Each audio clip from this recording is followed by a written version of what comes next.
Hello, everyone. Welcome to Emerson Solicitors. My name is Michael Robinson. I'm a director at the firm. Just a quick catch up on what's happened today with the Chancellor's financial event, or whatever it was they described it as. The Chancellor announces a cut to the stamp duty tax in England and Northern Ireland. The cut raises the threshold of how much a property has to cost before stamp duty is paid to £250,000. That is for any purchaser other than first-time buyers, because they will not pay stamp duty on the first £425,000, and the value of the property in relation to which they can claim relief has been raised to £625,000. Now, this will mean, according to the government, that 200,000 more people will be taken out of paying stamp duty altogether. It'll also mean, as far as I'm concerned, that first-time buyers will be able to start to look at, obviously look at properties that beforehand were out of their reach. We have a certain amount of control now in relation to energy prices, although beware there, everybody, that in fact it is not the amount that you will pay that has been capped at £2,500. It's the amount per unit of gas used and electricity used that has been capped. And if you are an average normal household, then your bill may be around £2,500. So it still applies that the more gas and electricity you use, the more you will pay. The less you use, the less you'll pay. So you still need to be very careful about your use of gas and electricity. I believe that steps have been taken also to help those people, especially in the rural areas, who use heating oil, where gas is just not available to them. So hopefully that will end up being about the same. Anyway, what does this mean for first-time buyers? Well, it means that, in effect, the government is saying to you, go out and buy the house you've always wanted. Now, one of the problems with that is, where do I get the deposit? Many people use the bank of mum and dad, as it's become known as. As solicitors, that causes us a bit of a problem because we have to undertake anti-money laundering checks upon them and client due diligence checks upon them as if they were in fact our client. That is a matter of law. It's not something that we and other solicitors have made up. It's a matter of law. It's a regulation. We must do it. We must know where the money is coming from. Now, this can cause problems because often you get the parents saying, well, I don't really want to disclose my information about where I got my money. Well, unfortunately, then the matter won't proceed unless you can get your deposit from somebody else. Now, if you've saved the deposit yourself, that's great. All you got to do is produce documentation to show how you saved it, the source of the money. So, to put it simply, what we are looking for is, where has the money come from? Not the name of the person from where it's come, but where has the money actually come from? So, for instance, people will produce to us a bank statement that says, there's the £10,000 in there. We've saved it up over the years. Right. Where'd you get the money from to save it up? Well, I don't want to tell you. Well, you have to. So where'd you get it from? Oh, well, from working, right? What did you do for a living? Show us what you did for a living. Show us the fact that you've earned that sort of money by producing old bank statements if you have them, or any other documentation that you might have to show where you've got that, where you earned your money, how you earned your money. Oh, we sold shares, right? Well, then show us the documentation to show that you had the shares and then you sold them. Well, we got money from it was bequeathed to us as a result of the death of a relative. Well, you'll have received a letter from a solicitor. You'll have a bank account into which the money will have been paid. Show us the money coming in. Let us see the bank statement for that. Now, of course, it becomes problematic if all this happened a long time ago.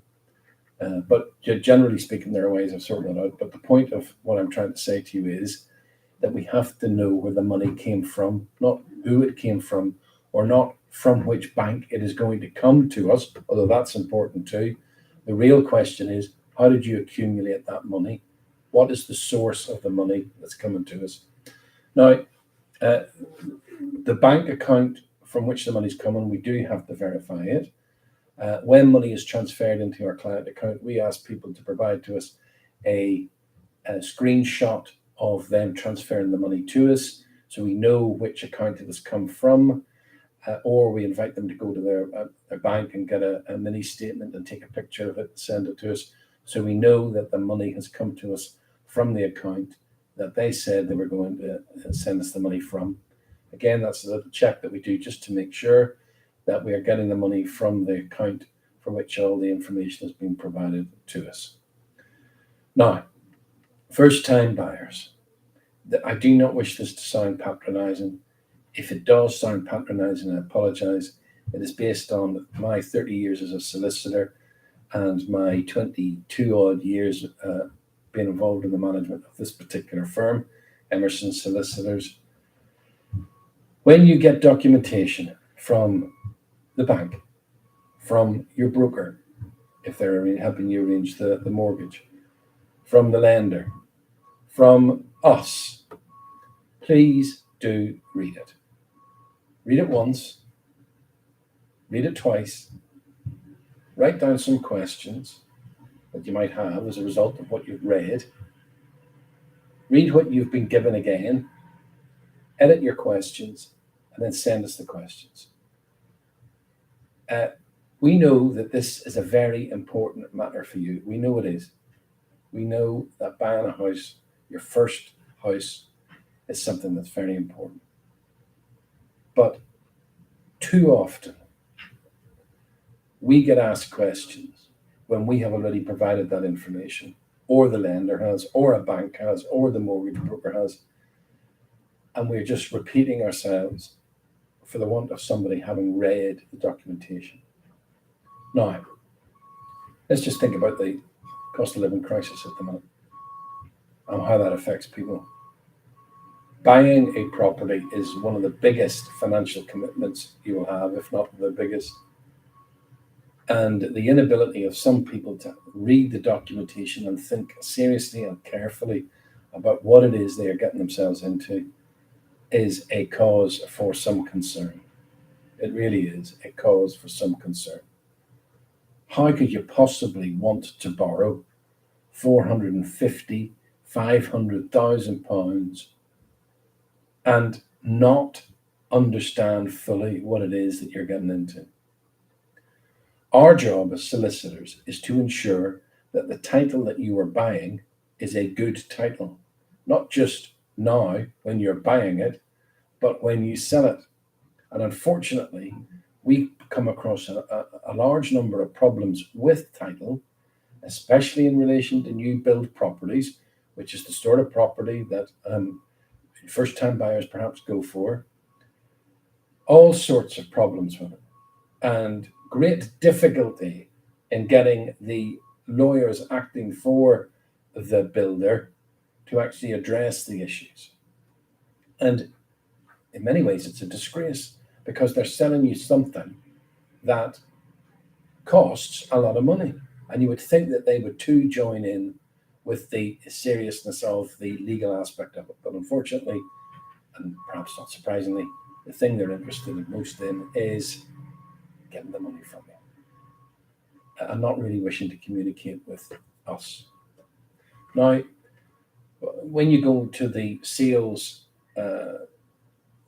office for the new build premises that you're going to think of buying, you'll probably be told about a preferred solicitor, the sort of solicitor that you ought to go to help sort things out. Well, really, you need to know two things. They're probably getting paid a kickback for that. It's called a referral fee.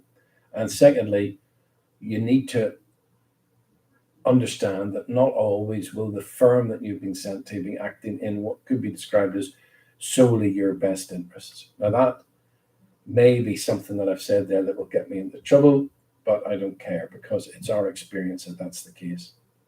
So we would suggest, yes, get independent advice from somebody not recommended by the builder and listen to what you're being told. We are there to protect you in relation to the title now and when you come to sell it, but we are also there to protect the lender. And we must make sure that the lender gets good title. I had a situation not so long ago, a neighbour actually, very upset, crying. Michael, I can't sell my house. What do you mean you can't sell your house? I can't sell it. When we bought it 15 years ago, the title plan was done incorrectly, and all we own, all that was registered, was the garden. The house itself wasn't registered. You wouldn't believe that that was possible. It was possible. It happened, and he had to go through quite a number of hoops, which eventually he was compensated for, to get the thing sorted so he could sell the property. And that was because he used the recommended solicitor that the builder said would be able to help him. So it's not just when you buy it, it's when you come to sell it. When you're dealing with a solicitor, do not expect instant response. Just because you send an email at 10 o'clock doesn't mean that it's been read and will be responded to by 11 or 12 or even that day.